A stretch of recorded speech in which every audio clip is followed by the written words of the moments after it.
প্রিয় লিসেনার্স, আজকে আমরা দুটি ঘটনা আপনাদের মাঝে নিয়ে এসেছি। আশা করছি দুটি ঘটনাই আপনাদের কাছে ভীষণ ভালো লাগবে। বিশেষ করে দ্বিতীয় যে ঘটনাটি, সেটি আমার ব্যক্তিগতভাবে ভীষণ ভালো লেগেছে। তো চলুন আর কোনো কথা না বাড়িয়ে আমরা সরাসরি ঘটনাতে চলে যাই। প্রথম ঘটনাটি আমাদেরকে পাঠিয়েছে সুজন। ওনার বাড়ি ময়মনসিংহের নান্দাইলে। বর্তমানে তিনি গাজীপুরে চাকরি করেন এবং সে তার বাবার সাথে ঘটা একটি ঘটনা আমাদের মাঝে শেয়ার করেছেন। 2010 সালের দিকে তাদেরই এলাকায় তার বাবার সাথে ঘটনাটি ঘটেছিল। তখন সুজনের বাবা ফলের ব্যবসা করতেন। সিজনাল যে ফলগুলো আছে সেইগুলো উনি বিভিন্ন জায়গা থেকে পাইকারি দরে কিনে নিয়ে তাদের গ্রামে যে বাজার ছিল সেখানে বিক্রি করতেন। তো সুজনের বাবা সেখানে বেশ রাত পর্যন্ত থাকতেন। আর তখনকার সময়ে সুজনদের গ্রামে কোনো বিদ্যুৎ ছিল না।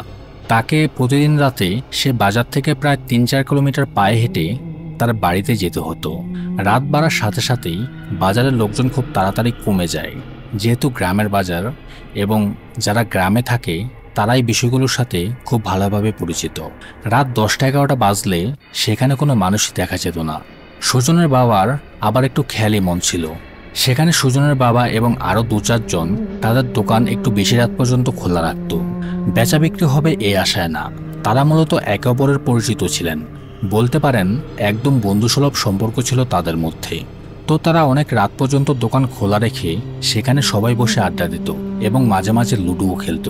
এটা তাদের একটা শখ ছিল। যেহেতু রাতের বেলা তাদের গ্রামের নির্জন পরিবেশ দিয়ে যেতে হতো, তবে তারা অনেক সাহসী ছিলেন এবং রাতের বেলা একা চলাচল করতে ভয় পেতেন না। সুজনের বাবা তাদের বাপদাদার কাছে শুনেছে যে তাদের বাজার থেকে যে গ্রামের রাস্তাটা ছিল সেইটা একটু অন্যরকম। অনেকেই নাকি রাতের বেলা সে রাস্তা দিয়ে বাড়ি যাওয়ার পথে অনেক কিছুই দেখত। এত রাত করে বাড়িতে আসার জন্য সুজনের দাদি প্রায় তাকে বকাঝকা করত। সে তাকে বলতো যে মাঝরাতে মানে রাত 12টার পরে এই রাস্তা দিয়ে না আসার জন্য। তো সুজনের বাবা সে বিষয়ে তেমন একটা পাত্তা দিতেন না। সে তার নিজের মতো করেই রাতের বেলা বেশ আড্ডা দিয়ে তারপর দোকান বন্ধ করে বাড়িতে আসতো। এইভাবেই তার দিনকাল চলত। তো তখন ছিল আমের সিজন, প্রচুর গরম পড়তো তখন। আর আমের সিজনে হাট বাজারগুলোতে আমের বেশ ভালোই চাহিদা রয়েছে আমাদের দেশে। ফলের দোকানগুলোতেও আমের গ্রানে একদম মেখে থাকতো। তো একদিন বেশ ভালোই গরম পড়েছে এবং সন্ধ্যা থেকেই গুঁড়ি বৃষ্টি শুরু হয়, মানে খুবই হালকা ছিটা বৃষ্টি, এবং এক ধরনের গোমট ভাব তৈরি হয়েছে চারদিকে। আকাশের চাঁদও মেঘে ঢেকে গেছে। তো তখন বাজারের সবাই তাড়াতাড়ি চলে গিয়েছিলেন। আর সুজনের বাবা সেই সময়ে তার দোকানে প্রচুর আম তুলেছিলেন এবং ওই দিন বিক্রি কম হওয়ার কারণে সে ভীষণ চিন্তায় পড়ে গিয়েছিল। তো দেখা গেছে যে মিষ্টি পাকা আমগুলো গরমে খুব তাড়াতাড়ি নষ্ট হয়ে যায় বা পচে যায়, এবং গ্রামের যে আমগুলো থাকে সেইগুলোতে তারা কোনো ওষুধ ব্যবহার করে না। সাধারণত আমাদের শহরে যে আমগুলো আসে ওইগুলোতে ওষুধ দেয়া থাকে যাতে বেশি দিন রেখে বিক্রি করা যায়। সুজনের বাবা সেদিন একটু বেশি রাত পর্যন্ত বাজারে থেকে গেলেন।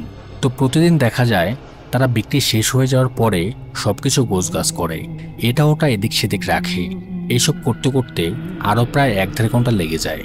তিনি দেখলেন ওনার সাথে যে ব্যবসায়ীরা আছে, কারো কারো পান সুপারির দোকান এবং অন্যান্য দোকানদাররা তারা আজ খুব তাড়াতাড়ি করে চলে যাচ্ছে।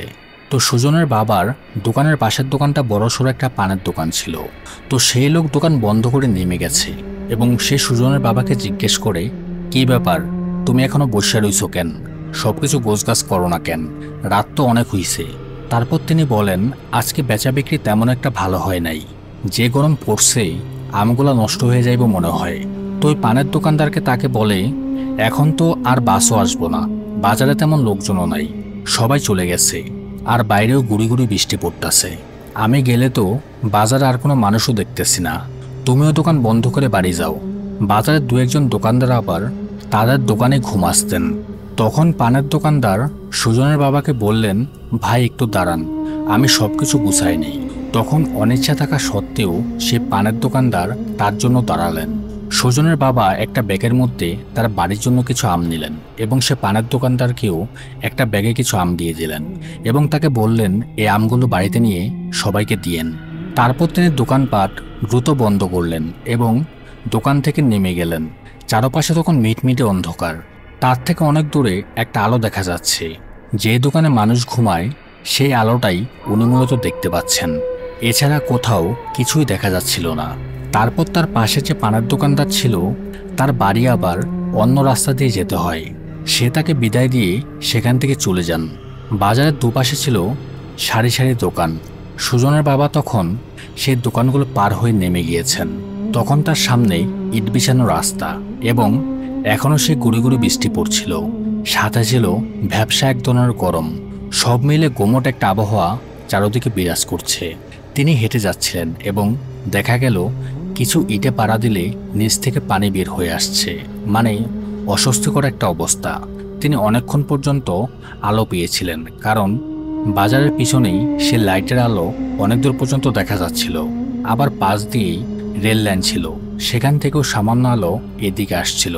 এইভাবে বেশ খানিকক্ষণ হাঁটার পরে তিনি দেখলেন এখন চারদিকে ভালোই অন্ধকার, আকাশে চাঁদও নেই। তিনি মনে মনে ভাবছেন আজকে কি অমাবস্যা? যাই হোক, সেটা তিনি মিলাতে পারছিলেন না। সারা আকাশে মেঘ থাকায় তিনি ভাবলেন যে চাঁদ যদি মেঘের আড়ালেও থাকতো তাহলে মেঘ কিছুটা জ্বলজ্বল করত, কিন্তু মেঘটা জ্বলজ্বল করছে না, বেশ অন্ধকার চারদিকে। তো তার কাছে এক্সট্রা একটা ব্যাগ ছিল। একটা ব্যাগ তিনি আম নিয়েছেন এবং তিনি প্রতিদিনই একটা এক্সট্রা ব্যাগ তার সাথে করে নিয়ে আসতো বাজারে আসার সময়। সেই ব্যাগে তার একটা টর্চ লাইট আছে, 2 ব্যাটারির একটা টর্চ লাইট। অন্ধকারচ্ছন্ন পরিবেশ থাকায় তিনি তাড়াতাড়ি করে ব্যাগ থেকে লাইটটি বের করেন এবং বের করে টর্চটি জ্বালানোর সময় তখন তিনি একদম বোকা হয়ে গেলেন, কারণ তার ব্যাটারিতে কোনো চার্জ ছিল না, যার কারণে লাইটটি একদম টিমটিম আলো বের হচ্ছে। তখন ওনার কাছে তার নিজের ওপর জেদ হতে শুরু হয়। তিনি মনে মনে বলেন, এটা আমার আগে চেক করা উচিত ছিল। যাই হোক, এখন তো আর কিছুই করার নেই। এই চিন্তা করতে করতে তিনি রাস্তা ধরে হেঁটে যাচ্ছেন। হালকা একদম ক্ষীণ আলো বের হচ্ছে ওনার ফ্ল্যাশ লাইট থেকে। উনি যতটুকু পারছেন সেটা রাস্তায় ধরছেন। অনেক দূর পর্যন্ত তাকে খোলা প্রান্তর দিয়ে যেতে হবে। দুপাশে ফসলের জমি আর তার মাঝখান দিয়ে ইট বিছানো মাটির রাস্তা। তো খোলা প্রান্তর পার করে তার সামনে এবার বড় বড় বাঁশের ঝাড়, এবং এই বাঁশের ঝাড় পার হওয়ার পরেই সামনে একটা জায়গা রয়েছে যেটা 4 রাস্তার মোড়, মানে একটা রাস্তা আরেকটা রাস্তাকে ক্রস করেছে। তো সামনে গিয়ে বাঁদিকের রাস্তা দিয়ে তাকে যেতে হবে। আর এই দিকের রাস্তার কথাই লোকজন বলাবলি করত এবং তার মাও তাকে খুব বকাবকি করতেন যেন এই রাস্তা দিয়ে উনি রাতের বেলা না আসেন, এবং তাকে সবসময় বলতো, খবরদার মধ্যরাতে ওই রাস্তা দিয়ে কখনো আসবি না তুই। সে ওইখানের মানে ওই রাস্তার বেশ কিছু ঘটনা সম্পর্কে জানতেন, তবে তারা ভয় পাবে দেখে উনি কাউকে কিছু বলতেন না। তো সুজনের বাবা তার মায়ের ওইসব কথা কখনোই আমলে নিতেন না। তিনি প্রতিদিনই রাতের বেলা আড্ডা দিয়ে তারপর বাড়িতে আসতেন, তবে কখনোই রাত 12টার পর হতো না। তখন তিনি রাস্তা দিয়ে হাঁটছেন এবং গুড়ি গুড়ি বৃষ্টি পড়ছে। তার হাতের টর্চ লাইটেও আলো ছিল না। তিনি তখন হাতের ঘড়িতে সময় দেখেন, তখন সময় রাত 12টা 11 বাজে। তখন সবকিছু বিরক্ত মনে হলেও তার কাছে একটা জিনিস বেশ ভালোই লাগছে। তার হাতে থাকা ব্যাগের মধ্যে আমের গ্রান, বেশ মৌ মৌ করে গ্রান বের হচ্ছে আমের ব্যাগ থেকে।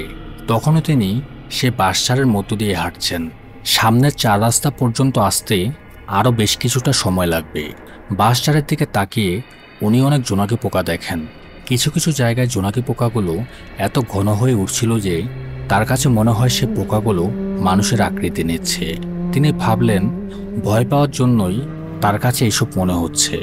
যাই হোক, তারপর কিছু দূর হাঁটার পর তিনি চৌরাস্তার মোড়ে পৌঁছালেন এবং বাঁদিকের রাস্তা ধরেই তার বাড়ির উদ্দেশ্যে হাঁটা শুরু করলেন। তো সেই রাস্তার দুপাশে ছিল বেশ উঁচু উঁচু গাছ। তখন মৃদু বাতাসে সেই গাছের পাতাগুলো নড়ছিল, তবে বেশ আশ্চর্যের ব্যাপার, নিচের দিকে কোনো বাতাস ছিল না। অর্থাৎ তিনি যে দিক দিয়ে হেঁটে যাচ্ছেন তার গায়ে কোনো বাতাস লাগছিল না।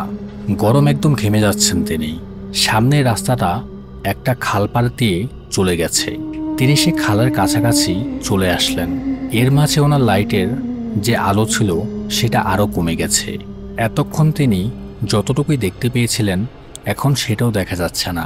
তখনই উনি খেয়াল করেন জলাশয়ের পাশে একটা জায়গা ছিল যেখানে অনেক জঙ্গল এবং ঝোপঝাড় দিয়ে জায়গাটা উঁচু হয়েছিল, এবং এই জায়গাটা যে এখানে আছে সেইটা তিনি আগে থেকে জানতেন এবং প্রতিদিন যাওয়া আসার সময় ওই জায়গাটা তার চোখে পড়ত। তখন তিনি খেয়াল করলেন সেই জায়গাটা থেকে কিছু একটা বের হয়ে আসছে।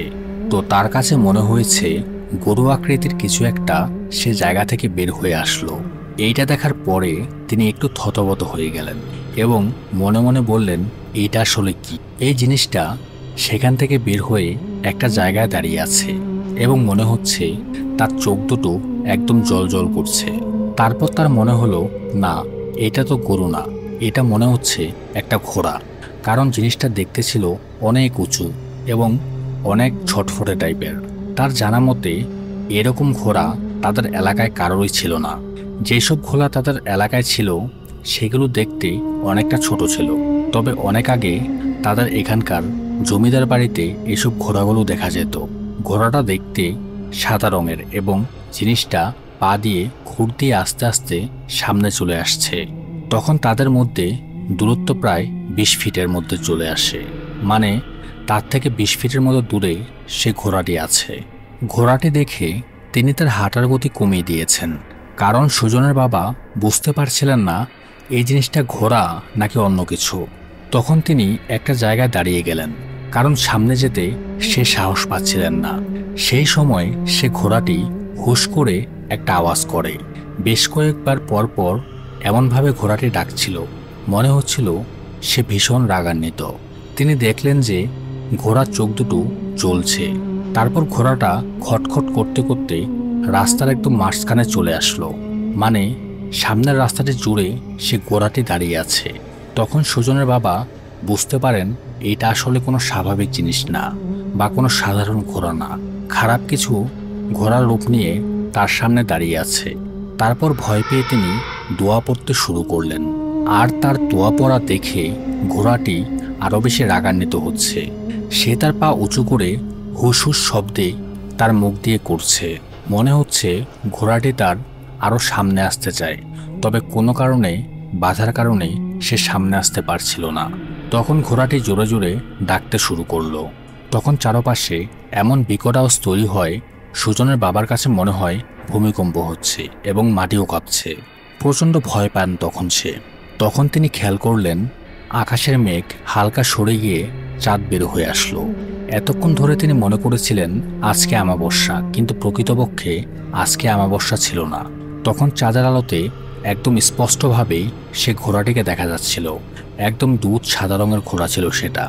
ভয়ে তার পুরো শরীর একদম কাঁপুনি ধরে যায়। তবুও সে দোয়া পড়া বন্ধ করেন না। এই কারণে মূলত ঘোড়াটি তার সামনে আসতে পারছিল না। কিছু সময় পরপরই ঘোড়াটি তার দুপা উঁচু করে দিচ্ছিল। তিনি তখন মনে মনে ভাবতে লাগলেন, এখন যদি আমি পেছন দিকে দৌড় দেই তাহলে এই জিনিসটা খুব সহজে আমাকে ধরে ফেলবে। তখন সে সাহস নিয়ে আস্তে আস্তে সামনের দিকে হাঁটা শুরু করে। ঘোড়াটিকে পাশ কাটিয়ে চলে যাবে এমন একটা চিন্তাভাবনা করেন তিনি। তখন সে খেয়াল করেন ঘোড়াটি পেছন দিকে ঘুরে উল্টো পথে দৌড়ে চলে গেল এবং সেখানে থাকা অন্ধকারে গাছপালার মধ্যে একদম মিলিয়ে গেল। তখন তিনি জোরে একটা নিঃশ্বাস ফেললেন এবং মনে মনে ভাবলেন সে খারাপ জিনিসটা চলে গেছে এবং কাল বিলম্ব না করে সে বাড়ির দিকে আরো জোরে জোরে হাঁটা শুরু করলেন। তখন চারপাশে চাঁদের আলোতে সবকিছু বেশ ভালোই দেখা যাচ্ছিল এবং এই আলোর কাছে তার টর্চ লাইট কিছুই না। সে তখন লাইট বন্ধ করে ব্যাগের মধ্যে রেখে দিয়ে দোয়া পড়তে পড়তে সামনে যাচ্ছে। ওই যে খালের মতো জলাশয়ের পাশ দিয়ে তিনি যাচ্ছেন, সামনে হচ্ছে বিশাল বড় বড় বাঁশবাগান বা বাঁশের ঝাড় এবং এখানেও প্রচুর জোনাকি পোকা। সামনেই রয়েছে আরেকটি 3 রাস্তার মোড়। বাদিকে গেলেই ওনাদের বাড়ি এবং ডান দিকের রাস্তাটা অন্য গ্রামে চলে গেছে। এই জায়গাটা আবার ঝোপঝাড় জঙ্গলে পরিপূর্ণ এবং জঙ্গলের পাশের ডান দিকে বিশাল বড় একটা দিঘি রয়েছে। আবার সেই দিঘির পাশেই বিশাল বিশাল বাঁশঝাড়। তো এই জায়গাটা দিয়ে এমনিতে অন্যান্য দিন আসার সময় তার গা ছমছম করত। একেবারে যে ভয় পেতেন না ব্যাপারটা ওই রকম না, তবে এক ধরনের ভয়ের শিহরণ কাজ করত তার মনে। তবে আজকে তার ভয় ভয় লাগছিল এই জায়গাটা। তিনি সামনের দিকে হেঁটে যাচ্ছেন। 3 রাস্তার মোড় পার হয়ে সে চলে গিয়েছে তার বাড়ির রাস্তার দিকে। তখন পাশের ঝোপ জঙ্গল থেকে তার মনে হলো সেই ঘোড়াটা আবারও হুঙ্কার দিয়ে উঠল। তিনি শোনা মাত্রই ভয় পেয়ে একদম লাফিয়ে উঠলেন এবং মনে হচ্ছে জঙ্গলের ভেতর দিয়ে সেটা তার দিকে ছুটে আসছে। ভয় পেয়ে তিনি আবারও দোয়া পড়তে শুরু করলেন। তার বাঁ দিক থেকে সেই ঘোড়াটির শব্দ তিনি শুনতে পান এবং ডান দিক থেকে সেই দিকের পাশে বাঁশের ঝাড়গুলো অনেকটা কাত হয়ে ঝুলে আছে। আর ঝুলে থাকা সে বাঁশের মধ্যে বসে আছে অনেকগুলো বামন আকৃতির অবয়ব, একদম ছোট ছোট বাচ্চাদের মতো দেখতে সেই অবয়বগুলো। তো তারা তখন জপাত জপাত করেই সে দিঘির মধ্যে লাফিয়ে পড়ছে এবং সবগুলো অবয়ব একদম জলের নিচে চলে যাচ্ছে। সেই দিক থেকে সে এক ধরনের কিচিরমিচির ডাক শুনতে পায়। তার কাছে মনে হয় সে বামন আকৃতির অবয়বগুলো জলের নিচে চিকন গলায় কথা বলছে। এই পর্যায়ে এসে সুজনের বাবা একদমই সাহস হারিয়ে ফেলেছে। তিনি চিন্তাভাবনা করেন এখন তিনি দৌড় দিবেন। তো যেই কথা সেই কাজ, তিনি দোয়া পড়তে পড়তে সামনের রাস্তা ধরে দৌড়াতে শুরু করেন। এবার তার সামনের রাস্তার মধ্যে তিনি দেখলেন একটা ধোঁয়ার কুণ্ডলীর মতো কিছু একটা, এবং কুণ্ডলীটা হচ্ছে অনেক ঘন। ধোঁয়ার একটা কুণ্ডলী, মনে হচ্ছে কালচে কালি কেউ গুলে দিয়েছে বাতাসের মধ্যে। এবং সবচেয়ে ভয়ানক ব্যাপার হচ্ছে সে ধোঁয়ার কুণ্ডলীর উপর থেকে একটা বিশাল মুখ, সে মুখের অবয়বটা মনে হচ্ছে একটা মানুষের মতো। অবয়বটির মাথার চুলগুলো ছিল বিশাল বড় বড়, সেগুলো একদম মাটিতে পড়ে গিয়েছে। রাস্তার মধ্যে চুলগুলো পড়ে আছে আর বাতাসে চুলগুলো নড়ছিল। সব মিলিয়ে এক ভয়ানক পরিস্থিতির মুখোমুখি হয়েছেন সুজনের বাবা। ধোঁয়ার কুণ্ডলীটাই হচ্ছে সেই অবয়বটির শরীর। ভেতর থেকে চিকন চিকন কয়েকটি হাত মনে হচ্ছে পুরো রাস্তাটি ব্লক করে রেখে দিয়েছে। মনে হচ্ছে সুজনের বাবাকে সে আর যেতে দেবে না এবং কিছু একটা চায় সে তার কাছে। তো ভয়ে সুজনের বাবা একদম আত্মা উড়ে গেছে। ভয় পেয়ে সে সেখান থেকে তার হাতে থাকা আমের ব্যাগটাকে একদিকে ছুঁড়ে মারলেন এবং তখন সে ধোঁয়ার কুণ্ডলীতে থাকা সে অবয়বটি সেই দিকে চলে আসে যেই দিকে তিনি আমের ব্যাগটি ছুঁড়ে মেরেছেন। তখন তার সামনের রাস্তাটাও একদম ফাঁকা। এই সুযোগে সে দোয়া পড়তে পড়তে আবার দৌড়ানো শুরু করেন। তিনি সামনের রাস্তা দিকে দৌড়াচ্ছেন এবং পেছন দিকে ঘোড়ার খুরের শব্দ শুনতে পাচ্ছেন। এইভাবে দৌড়াতে দৌড়াতে তিনি জঙ্গল পার হয়ে ফাঁকা জায়গায় চলে এসেছেন। এখন দুপাশে ফসলের জমি এবং মাঝখান দিয়ে রাস্তা। এই জায়গা থেকে তাদের বাড়িটি দেখা যায় এবং সেখানে না থেমে সে দৌড়িয়ে তার বাড়িতে চলে আসে। বাড়িতে আসার পর সে জোরে জোরে তার মাকে ডাকতে লাগলেন। তারপর ঘরের ভেতর থেকে সবাই বের হয়ে আসলেন।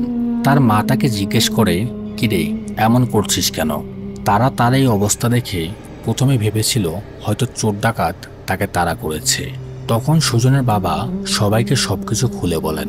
তার মা তখন তাকে বকাঝকা শুরু করে, কারণ সে তাকে সবসময় বারণ করত বেশি রাত পর্যন্ত বাইরে না থাকতে। সুজনের বাবা তার মাকে বলেন আজকের দোকান থেকে বের হতে একটু দেরি হয়ে গিয়েছিল। যাই হোক, তারা সুজনের বাবাকে মুখ হাত ধুয়ে দেন এবং পাক পবিত্র করেন। সেখানে তার স্ত্রী অর্থাৎ সুজনের মা উপস্থিত ছিলেন। এরপর উনি একটু স্বাভাবিক হলে তার মা তাকে ওই জায়গার ব্যাপারে বেশ কিছু ঘটনা বলেন এবং সে আরও বলেন ওই জায়গাটা বেশি একটা ভালো না, এমনকি সে নিজেও নাকি সেখানে অনেক কিছু দেখেছে। সুজনের বাবা তখন বুঝতে পারেন এত রাতে রাস্তা দিয়ে আসা তার উচিত হয়নি। তারপর সে ঘুমাতে চলে যায়, কিন্তু ভয়ে কিছুতেই তার ঘুম আসছিল না। তখন তার মা তাকে এসে দোয়া করে ফু দিয়ে দেয়। তারপর অনেক কষ্টে রাতের বেলা তিনি ঘুমিয়ে পড়েন। সকাল হলে সে বেশ ভালোই স্বাভাবিক হয়ে যান। জ্বর টর তেমন কিছুই হয়নি তার। এবং সকালবেলা রাতে ঘটে যাওয়া সেই ঘটনাটা তার কাছে দূষর এক স্বপ্নের মতো মনে হয়। এরপরে বেশ কয়েকদিন তিনি তার দোকানে যাননি। এরপরে কিছুদিন পর সে তার স্বাভাবিক জীবনে ফিরে আসেন। তবে আর কখনো সে রাত করত না। যত তাড়াতাড়ি সম্ভব দোকান বন্ধ করে দিয়ে বাড়িতে চলে আসতো আর চেষ্টা করতেন তাদের গ্রামের কোনো মানুষ পেলে তার সাথে আসার জন্য। তবে পরবর্তী সময়ে ওই জায়গা দিয়ে আসার সময় তার গা নাকি একটু ছমছম করত, অর্থাৎ যেখানে সে ওই জিনিসগুলো দেখেছিল। এই ঘটনাটা অনেকে শোনার পর বলেছেন তার সাথে থাকা আমের ব্যাগের কারণেই নাকি সে পিশাচ তার পিছু নিয়েছিল। তবে লোকমুখে শোনা যায় সেইখানে নাকি একাধিক পিশাচরা বসবাস করেন। আবার সুজনের বাবা সেই ঘোড়া ছাড়াও কিছু বামন আকৃতির অবয়ব দেখেছিল, যেগুলো বাসার উপর থেকে জলের মধ্যে লাফিয়ে পড়ে। তবে গ্রামের ঘটনাগুলোতে সাধারণত রাতের বেলা বড় বড় মাছ অথবা মিষ্টির হাঁড়ি, পিঠা পায়েস এইসব নিয়ে যাওয়ার সময় তারা বেশি সতর্ক থাকতো, কারণ খারাপ জিনিসগুলো এইসবের প্রতি বেশি আকৃষ্ট হয়ে থাকে। তবে পাকা মিষ্টি আমের ঘ্রাণেও যে কোনো খারাপ কিছু নজর দিতে পারে, এই ব্যাপারে সুজনের বাবার ধারণা ছিল না। গ্রামে কিন্তু এই ধরনের আরও বিভিন্ন ধরনের ঘটনা প্রতিনিয়তই ঘটে চলেছে। যাই হোক, আপনাদের কাছে এই ঘটনাটি কেমন লেগেছে, সুজনের পাঠানো তার বাবার সাথে ঘটে যাওয়া গ্রামের এই ঘটনাটা, তা অবশ্যই কমেন্ট করে জানাবেন। নতুন হলে অবশ্যই সাবস্ক্রাইব করুন এবং আপনার সাথে ঘটে যাওয়া বা আপনার জানা কোনো সত্য বইয়ের ঘটনা চাইলে আমাদের সাথে শেয়ার করতে পারেন bhutergram.com@gmail.com এই ইমেল অ্যাড্রেসে। স্পেলিংটা ডিসক্রিপশনে দেওয়া আছে। তো চলুন আর দেরি না করে চলে যাই পরবর্তী আরও একটি নতুন ঘটনায়।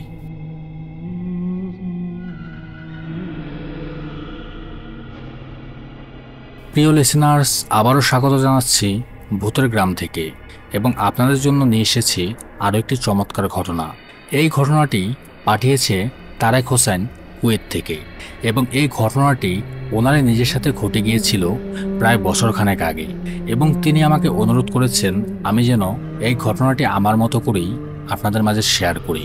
তারেক হোসেন ভাই কুয়েতে গিয়েছিলেন ফ্রি ভিসায়, আর ফ্রি ভিসা হচ্ছে তারা একটি নির্দিষ্ট কোম্পানি থেকে ভিসা নেন কাজ করার জন্য, কিন্তু সে প্রতিষ্ঠানে যিনি মালিক থাকেন তিনি তার কোম্পানির কর্মীদের ফ্রি করে রাখেন, মানে তারা চাইলে অন্য যে কোনো জায়গায় গিয়ে কাজ করতে পারবে।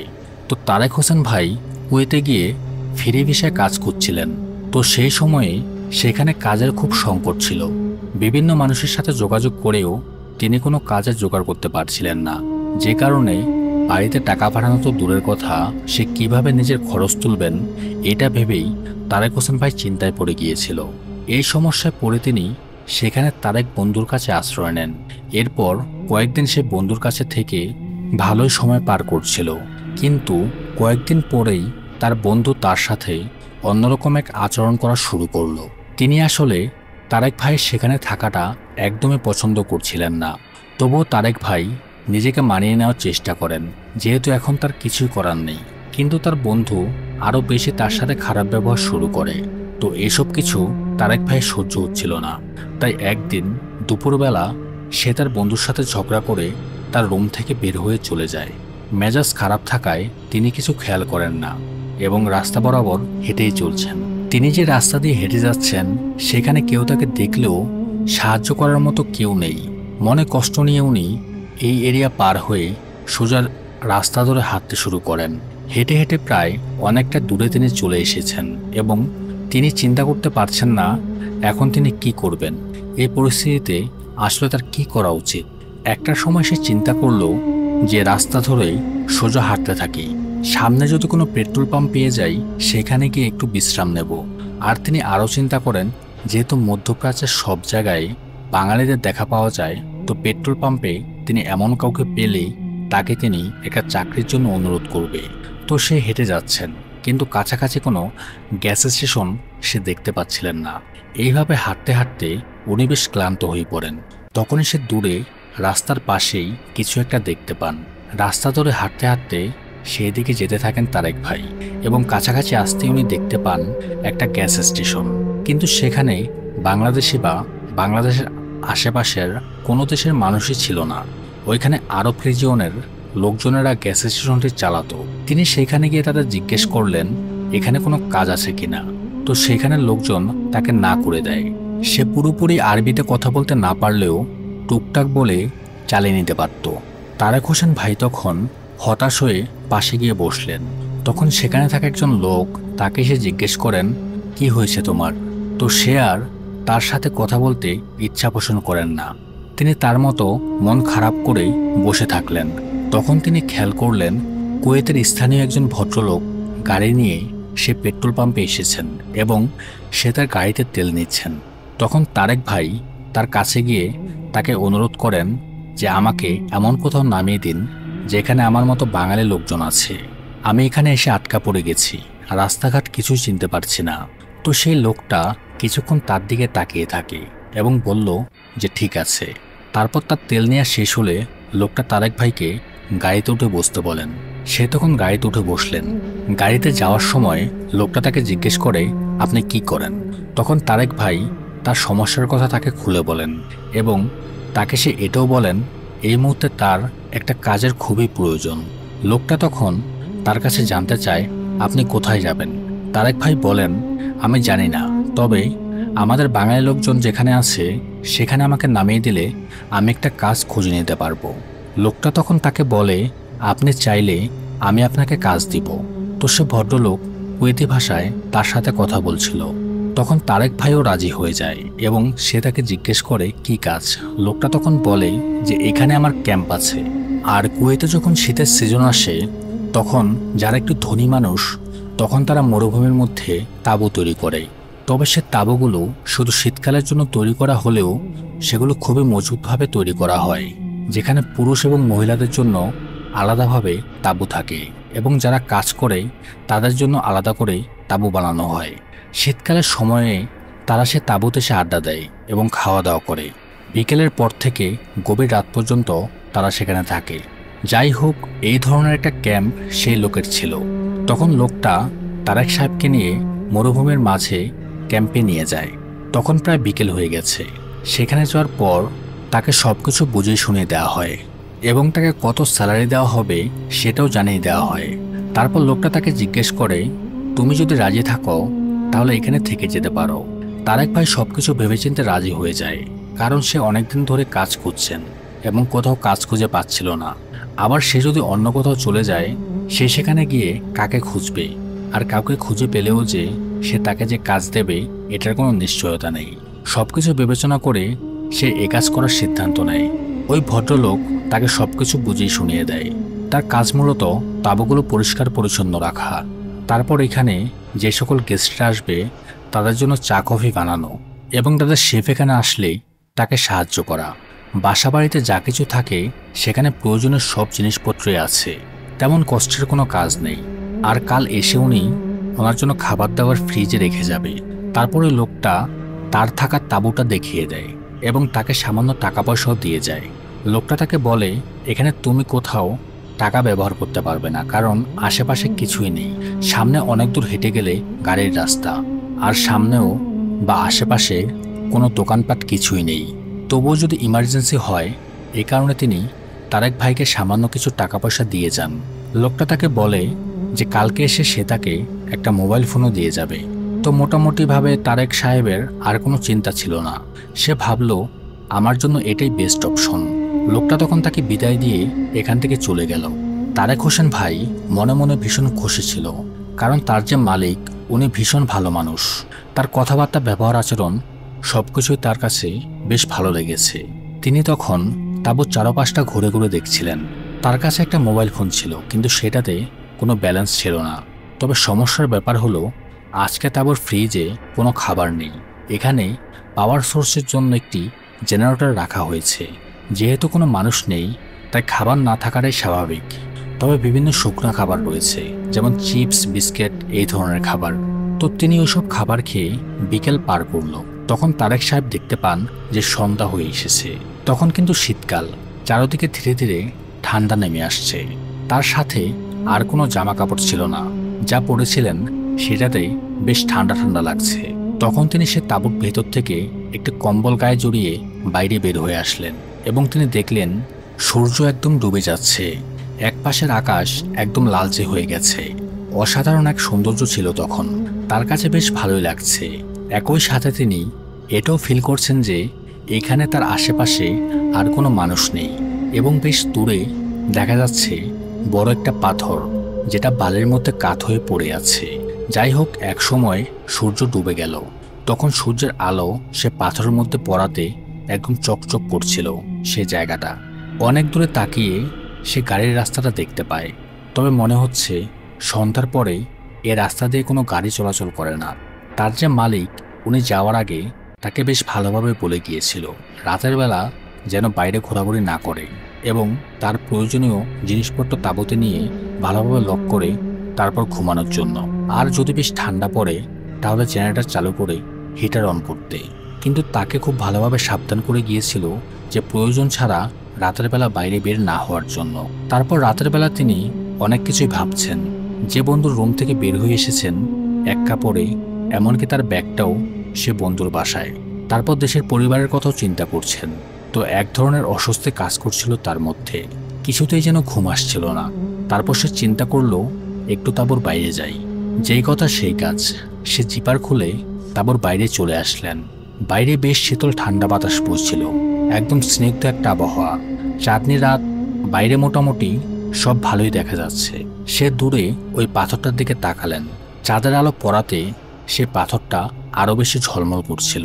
তো এসব তিনি অনেকক্ষণ ধরে দেখলেন এবং অনেক কিছু কল্পনাও করলেন, তবে তখনও অস্বাভাবিক কোনো কিছু তিনি আঁচ করতে পারেননি। এরপর সে আবার তার তাঁবুতে চলে আসলো এবং সবকিছু গুছিয়ে তিনি শুয়ে পড়লেন তার বিছানায়। সেখানে একটা ব্যাটারির লাইট ছিল, ওইটা সন্ধ্যার পর থেকেই তিনি জ্বালিয়ে রেখেছিলেন। ঘুমানোর সময় সে লাইটটা তিনি বন্ধ করে দিলেন। এরপর তিনি ঘুমিয়ে গেলেন।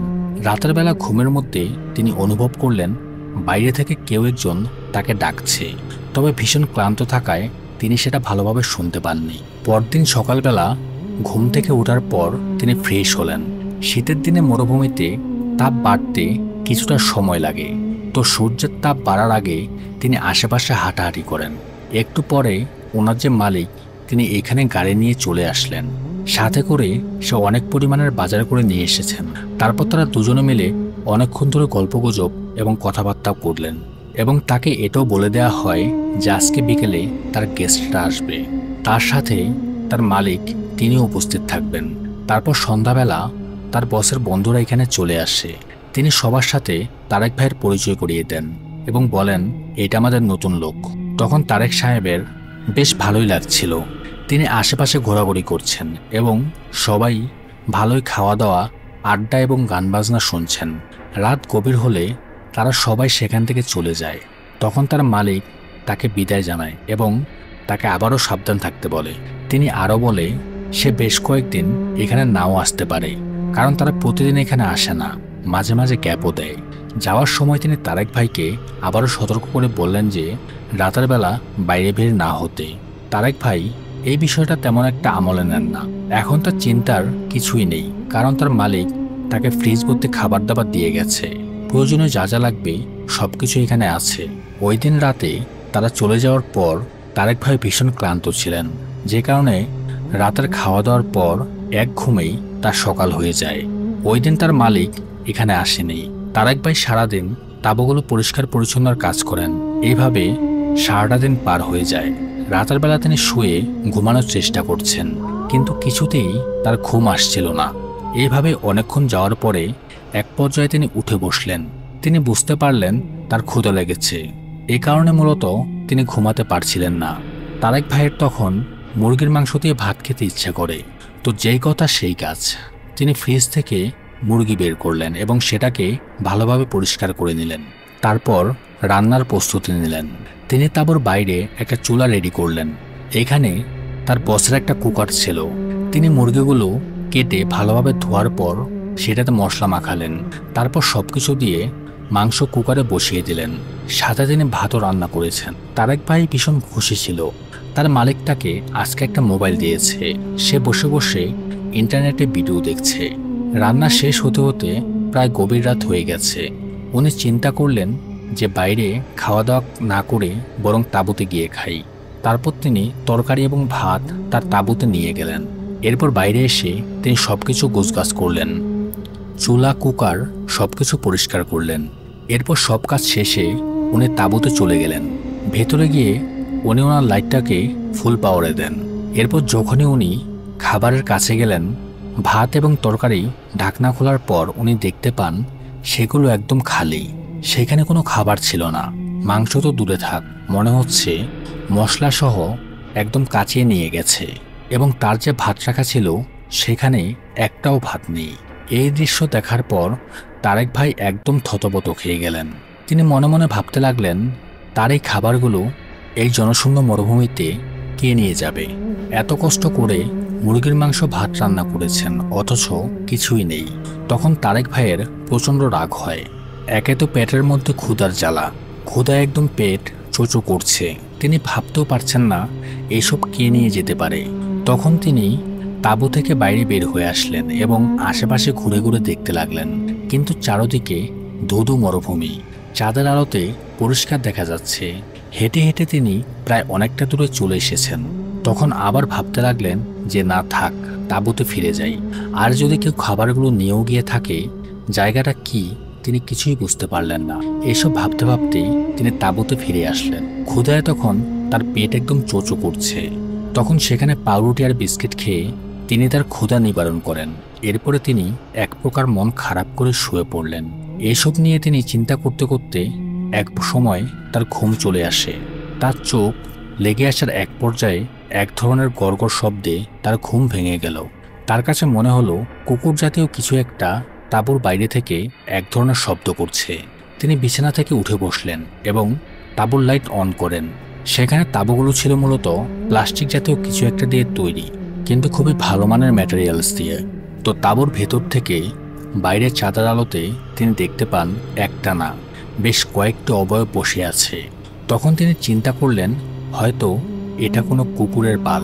তারেক ভাই ভয়ে চুপ করে বসে রইলেন, কারণ তিনি শুনেছেন মরুভূমিতে যে কুকুরগুলো থাকে সেগুলো খুবই হিংস্র হয়। তারা নাকি কোনো মানুষ পেলে তাদেরকেও কামড়ে ছিঁড়ে খেয়ে ফেলে। তিনি ভয়ে ভয়ে কম্বলটা তার গলা পর্যন্ত পেঁচিয়ে চুপচাপ শুয়ে রইলেন। তিনি দেখলেন যে অবয়বগুলো গড়গড় টাইপের শব্দ করছিল। তারা তার পুরো তাঁবুর চারপাশ ধরে ঘুরছে। এভাবেই বেশ কয়েকবার ধরে চলতে থাকে। একটু পরে আস্তে আস্তে সে গড়গড় শব্দটা বন্ধ হয়ে গেল। কিন্তু এইবার ঘটে আরেক ঘটনা। তিনি শুনতে পেলেন মানুষদের ফিসফিস করে কথা বলার শব্দ। মেয়েরা ফিসফিস করে কথা বললে যেমন শোনা যায় ঠিক সেই ধরনের শব্দ। এইবার তারেক ভাই ভীষণ ভয় পেয়ে গেলেন, কারণ এত রাতে এখানে কোনো মানুষ আসার কথাই নয়। এরপর তিনি পুরো বিষয়গুলো ভাবতে শুরু করেন।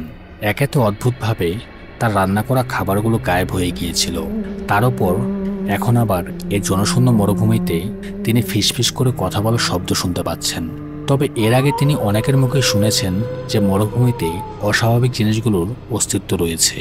তারপর তিনি মনে মনে দোয়া পড়ে চোখ বন্ধ করে ঘুমানোর চেষ্টা করেন। তিনি বেশ ভালোই ভয় পেয়ে গিয়েছিলেন, কিন্তু এখন ভয় পেলে কিছুই করার নেই। এসব কিছু চিন্তা করতে করতে একসময় সে যে কখন ঘুমিয়ে গেছেন তার মনে নেই।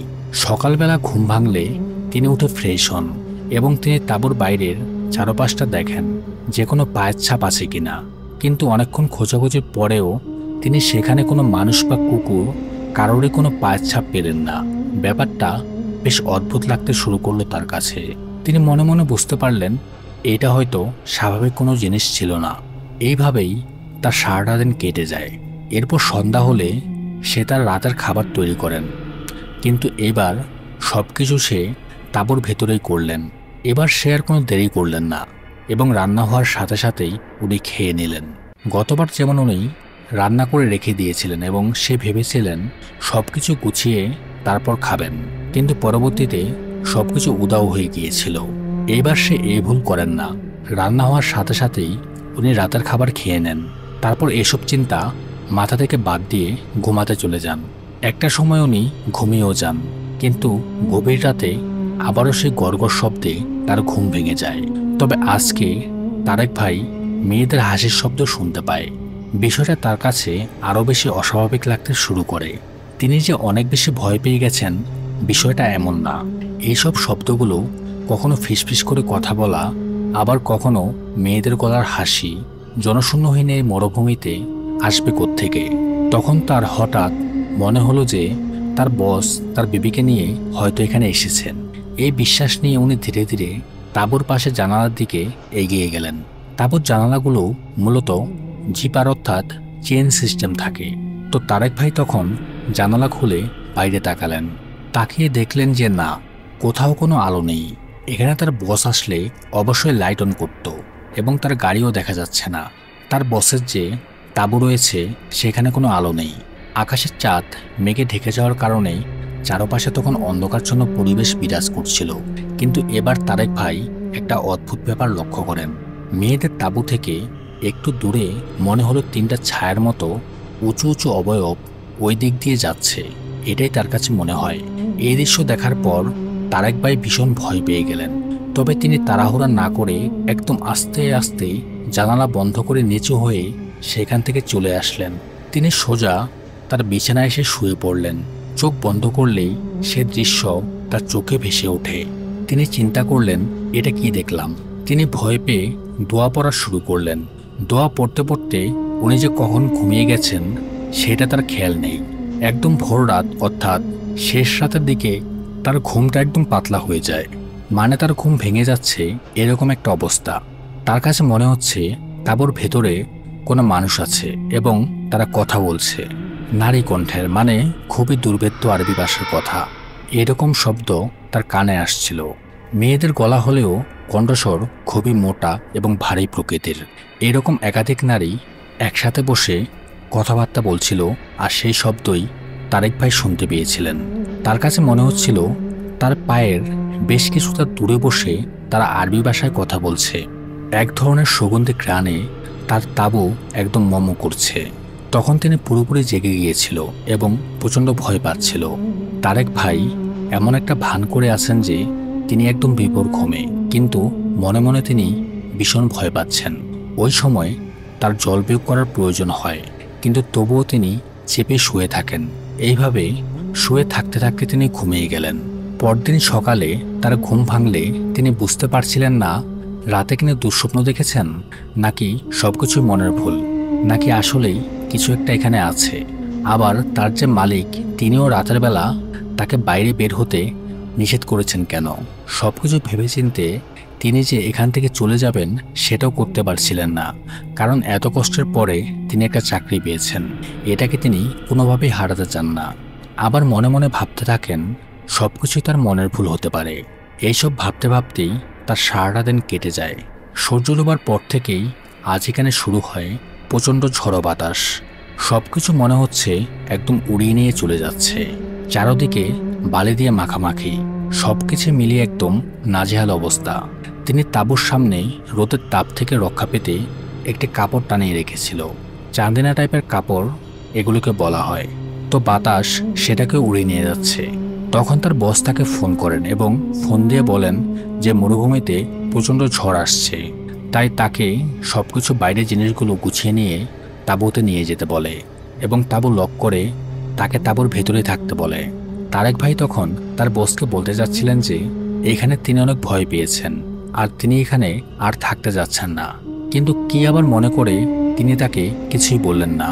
এরপর ঝড় ওঠার আগেই উনি বাইরে গিয়ে ক্যাম্প করার যে জিনিসপত্রগুলো আছে, চুলা টুলা এবং আরও অন্যান্য জিনিসগুলো, সেগুলো গুছিয়ে নিয়ে মেয়েদের তাঁবুতে রাখলেন এবং কিছু জিনিস তার তাঁবুতেও নিয়ে আসলেন। তো মেয়েদের তাঁবুতে গিয়ে উনি এক ধরনের গ্রান পায়, যে গ্রানটা উনি গত রাতে ভোর রাতের দিকে তার তাঁবুতেও পেয়েছিলেন। তো তিনি এই ব্যাপারে কোনো মাথা ঘামালেন না, কারণ তখন ঝড়ের তীব্রতা ধীরে ধীরে বেড়েই যাচ্ছিল। তবে এর তাঁবুগুলো অনেক শক্তপোক্তভাবে বানানো হয়েছিল যাতে ঝড়েও কোনো ক্ষয়ক্ষতি না হয়। তাঁবুগুলো ফ্লেক্সিবল হওয়ার কারণে সেগুলো বাতাসে কাঁপছিল। তারেক ভাই তখন মেয়েদের তাঁবু ভালোভাবে বন্ধ করে এক দৌড়ে চলে আসেন তার নিজের তাঁবুতে। তার তাঁবুতে এসে তিনি তাঁবু ভালোভাবে লক করে ভেতরে বসে রইলেন। একটু পর বালির ঝড় আরও বেশি বিকট আকার ধারণ করে। বাইরে বাতাসের শো শো শব্দ তিনি শুনতে পান। এইভাবে কিছু সময় পার হলো। একটু পরে তার মোবাইল ফোন হাতে নিয়ে দেখলেন মোবাইলে কোনো নেটওয়ার্ক নেই। তিনি বেশ অবাক হলেন, কারণ এতদিনে এমনটা কখনো হয়নি। আবার ভাবতে লাগলেন বাইরে ঝড়ের কারণে হয়তো নেটওয়ার্ক চলে গেছে। তখন তিনি বাইরে থেকে মেয়েদের জোরে জোরে কথা বলার আওয়াজ পান, সাথে আবার হাসির শব্দ রয়েছে। তিনি তখন তাঁবুর সাইডে গিয়ে দেখার চেষ্টা করেন যে ঘটনাটা আসলে কি। আশেপাশে তাকিয়ে তিনি বাতাসের সাথে উড়ে যাওয়া বালি ছাড়া আর কিছুই দেখতে পেলেন না। তখন তার কাছে কেন জানি মনে হলো মেয়েদের জন্য যে তাঁবুটা করা হয়েছে সেটার পাশে উনি কারো মুভমেন্ট খেয়াল করেন। মনে হচ্ছে কেউ এদিক ওদিক হেঁটে যাচ্ছে। তারপর উনি লক্ষ্য করেন জিনিসটা মেয়েদের তাঁবুতে ঢুকে পড়েছে। তার কাছে মনে হলো কোনো চোর টোর নাকি আবার, হয়তো কোনো চোর এখানে এসেছে, নাকি আবার ঝড়ের কবলে পড়ে কোনো মানুষ এখানে সাহায্যের জন্য এসেছে। এটা দেখার জন্য তিনি বাইরে যাওয়ার কথা ভাবলেন। তখন আবারও তারেক ভাই তার মোবাইলে তাকিয়ে দেখেন তখনও মোবাইলে কোনো নেটওয়ার্ক নেই। উনি তার গায়ে কিছু একটা জড়িয়ে বাইরে বের হয়ে গেলেন। উনি যতই মেয়েদের তাঁবুর দিকে যাচ্ছেন ততই মেয়েদের কথাবার্তা ও হাসির আওয়াজ তার কানে আসতে থাকে। তিনি ভয়ে ভয়ে সেই মেয়েদের তাঁবুর কাছাকাছি চলে গেলেন। তখন তারেক ভাই দেখতে পেলেন তাঁবুর মধ্য থেকে কোনো শব্দ নেই, বরং তাঁবুর পেছন দিক থেকে একটা আলোর অংশ এগিয়ে আসছে এবং তিনি অবাক হলেন যে এই আলোটা কিসের আলো হতে পারে। সারা মরুভূমিতে ধুলার ঝড় বইছে, এই অবস্থায় কোনো আলো এখানে থাকার কথা নয়। তিনি একেবারে সামনে যাওয়ার সাহস পেলেন না। তার হাতে একটা ফ্ল্যাশ লাইটও ছিল, কিন্তু ভয়ে সে তখনও সেটা অন করেননি। তিনি তাঁবুর সাইড দিয়ে ধীরে ধীরে পা ফেলে এবং মাথা বের করে দেখার চেষ্টা করেন যে জিনিসটা আসলে কি। একটা সময় উনি উকি দিয়ে খেয়াল করেন সেখানে একটা আলোর কুণ্ডলী। এমন আগুন তিনি কখনোই দেখেননি। আগুনটা একদম নীলচে রঙের, একটা নীলচে আগুনের কুণ্ডলীর মতো জ্বলছে সেখানে। পাশে তিনজন বোরকা পরা মহিলা, এক একজনের উচ্চতা হবে প্রায় 6 থেকে 7 ফিট। তাদের চোখগুলো একদম জ্বলজ্বল করছিল। তারা তাদের হাত উপর করে কিছু একটা বলছিল এবং সে আলোর কুণ্ডলীর চারপাশ ধরে ঘুরছিল। তাদের যেখানে অবস্থান সেখান থেকে বোঝার কথা নয় যে তাঁবুর পেছন থেকে কেউ তাদের দেখছেন, কিন্তু কোনো একভাবে সেই তিনজন অবয়ব বুঝতে পেরে গিয়েছে যে কেউ তাদেরকে দেখেছে। তখন তিনজন বোরকা পরা অবয়ব এক লাইনে দাঁড়িয়ে গেলেন এবং এক দৃষ্টিতে তারেক ভাইয়ের দিকে তাকিয়ে রইলেন। তিনজোড়া চোখ জ্বলজ্বল করছিল এবং রাগান্বিত দৃষ্টিতে তার দিকে তাকিয়ে আছে। এইবার তারেক ভাই মারাত্মক ভয় পেয়েছেন। সেখান থেকে সে এক মুহূর্ত দেরি না করে তার সাথে থাকা সবকিছু ফেলে দিয়ে এক দৌড় দেন। দৌড়ে সোজা তিনি তার তাঁবুতে চলে আসেন এবং তার তাঁবুটা ভালোভাবে লক করে তার বিছানায় গিয়ে ভয়ে কাঁপতে থাকেন।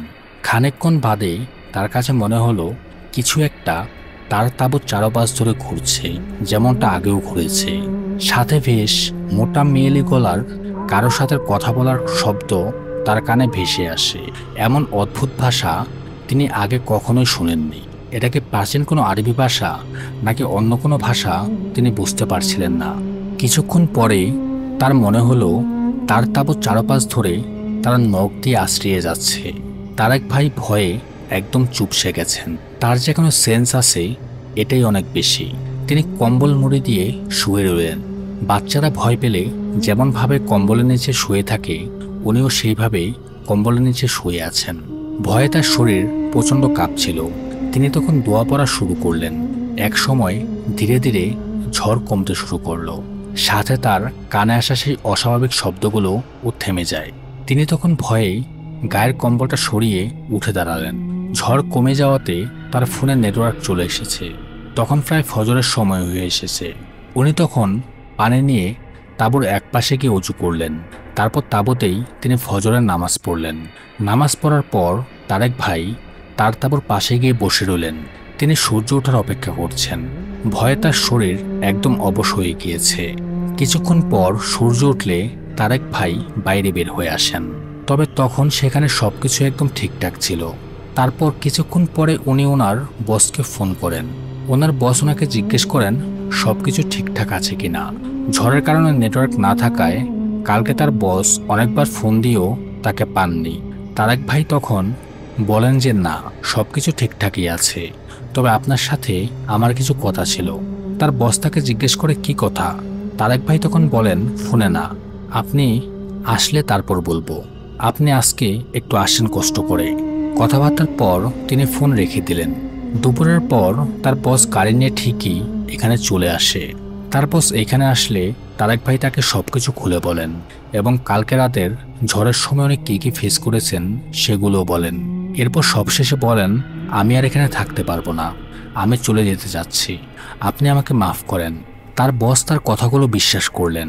তিনি তারেক ভাইকে বললেন এখানে এর আগেও অনেকেই অনেক কিছু দেখেছে, তবে আমি ভেবেছিলাম এখন হয়তো সেই জিনিসগুলো কেটে গেছে। আর মরুভূমিতে কখনোই রাত কাটানো ঠিক না। মরুভূমিতে প্রচুর জিনেরা বসবাস করে, আর মরুভূমিতে ঝড় হলে কিছু জিনের কাছে এটা একটা উৎসবের মতো।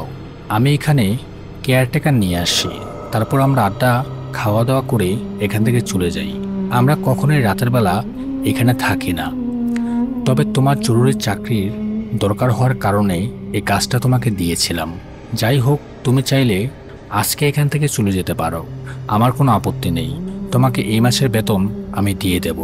তারেক ভাই তখন সবকিছু গুছিয়ে তার বসের সাথে তখনই তার বাড়িতে চলে আসেন এবং তার বাড়িতে 2-1 দিন কাজ করার পর তার বস তাকে 1 মাসের বেতন দিয়ে দেয়। তারপর তারেক ভাই সেখান থেকে তার এক বন্ধুর মাধ্যমে অন্য একটা জায়গায় একটা কাজ ম্যানেজ করেন। তারপর তার সাথে আর কোনো অস্বাভাবিক ঘটনা ঘটেনি। আর এটাই ছিল তারেক ভাইয়ের ঘটনা, যা মনে পড়লে এখনও নাকি ভয়ে তারেক ভাইয়ের শরীরের রোম একদম দাঁড়িয়ে যায়। মরুভূমি বা নির্জন জনমানবী স্থানে জিনদের সম্পর্কে অনেক কাহিনী, অনেক লোকবিশ্বাস প্রচলিত আছে। ইসলামিক সংস্কৃতি, আরবীয় লোককথা এবং অনেক মানুষের মুখে এই ধরনের উল্লেখ বারবার পাওয়া যায়। ইসলামী বিশ্বাস অনুযায়ী জিন সাধারণত জনমানবহীন, অন্ধকার বা দূরবর্তী এলাকায় অবস্থান করতে বেশি পছন্দ করেন। মরুভূমি, গুহা, পুরানো ধ্বংসাবশেষ বা পরিত্যক্ত ঘর তাদের সাধারণ আবাসস্থল হিসেবে বিবেচিত। কিছু হাদিসে আবার উল্লেখ আছে যে উটের আস্তাবল বা মরুভূমির মতো জায়গায় রাতের বেলা সাবধানে থাকতে হয়, কারণ সেখানে জিন থাকতে পারে। আজকে সবাইকে মরুভূমির আরও একটি বিষয় সম্পর্কে অবগত করতে চাই, তা হলো ঘোল বা ঘোলা। মানব সভ্যতার ইতিহাসে মরুভূমি সবসময় রহস্যে ঢাকা। বালির অসীম সাগর, নীরবতার গব্বর এবং রাতের অন্ধকারে লুকিয়ে থাকা অজানা আতঙ্ক মানুষকে শিহরিত করেছে যুগে যুগে। মরুভূমির আশেপাশে বা মরুভূমিতে বসবাস করা অনেক আরবিয়ানদের কাছে শোনা যায় মরুভূমির ভয়ঙ্কর এক জিনিসের গল্প, ঘোল বা ঘোলা। ঘোল শব্দটির উৎপত্তি আরবি থেকে, যার অর্থ হচ্ছে গ্রাসকারী বা ধ্বংসকারী। ইসলাম পূর্ব আরব সমাজে বিশ্বাস ছিল যে মরুভূমির মাঝখানে এক ধরনের দুষ্ট জিন বসবাস করে, যারা পথিককে ধোঁকা দিয়ে নিয়ে সর্বনাশ ডেকে আনে। পরবর্তীকালে এই ধারণা থেকে ইসলামী সংস্কৃতি এবং লোককথার ভিতরেও স্থান পায়। লোকবিশ্বাসে ঘোল সাধারণত মানুষ বা পশুর রূপ ধরে নেয়। কখনো অসহায় ভ্রমণকারী, কখনো সুন্দরী নারীর ছদ্মবেশে তারা কাছে আসে, কিন্তু শিকার কাছে এলেই তারা তাদের আসল ভয়ঙ্কর রূপ প্রকাশ করে। লাল চোখ, বিকৃত দেহ, লম্বা নখ ও দাঁত আর ক্ষুধার্ত জানোয়ারের মতো চেহারা। তারা পথিককে বিভ্রান্ত করে জনশূন্য অঞ্চলে নিয়ে গিয়ে হত্যা করার পর তাদের মৃতদেহ ভক্ষণ করে। ঘোলের আবাসস্থল হিসেবে ধরা হয় মরুভূমির বালুর টিলা, পুরনো ধ্বংসস্তূপ এবং গোরস্থানকে। বিশেষত রাতের বেলা তারা সক্রিয় হয়। এক সাহাবীর ঘটনায় বর্ণিত আছে যে তিনি মরুভূমিতে ঘোলের মুখোমুখি হয়েছিলেন, আর আজানের ধ্বনি শোনার সঙ্গে সঙ্গে ঘোলটি পালিয়ে যায়। এ থেকে বোঝা যায় সৃষ্টিকর্তার নাম স্মরণ করলে এইসব অশুভ শক্তি থেকে রক্ষা পাওয়া যায়। এই ঘোল নিয়ে আমাদের কাছে বেশ কয়েকটি ঘটনা আছে, যেগুলো বাংলাদেশি এবং আরবীয়। যদি আপনাদের কাছে মরুভূমির ঘটনা ভালো লেগে থাকে, তাহলে পরবর্তীতে আমরা অবশ্যই ঘটনাগুলো প্রচার করব। আজকের দুটি ঘটনার মধ্যে কোন ঘটনাটি আপনাদের কাছে বেশি ভালো লেগেছে তা অবশ্যই কমেন্ট করে জানাবেন। আর আপনারা চাইলে আপনাদের জানা যে কোনো সত্য বয়ের ঘটনা আমাদেরকে পাঠিয়ে দিতে পারেন ডেসক্রিপশনে থাকা ইমেলের মাধ্যমে। ভিডিওটি ভালো লাগলে লাইক দিয়ে চাইলে আপনাদের প্রিয় মানুষদের কাছে শেয়ার করতে পারেন। ধন্যবাদ। দেখা হচ্ছে পরের কোনো ঘটনায়।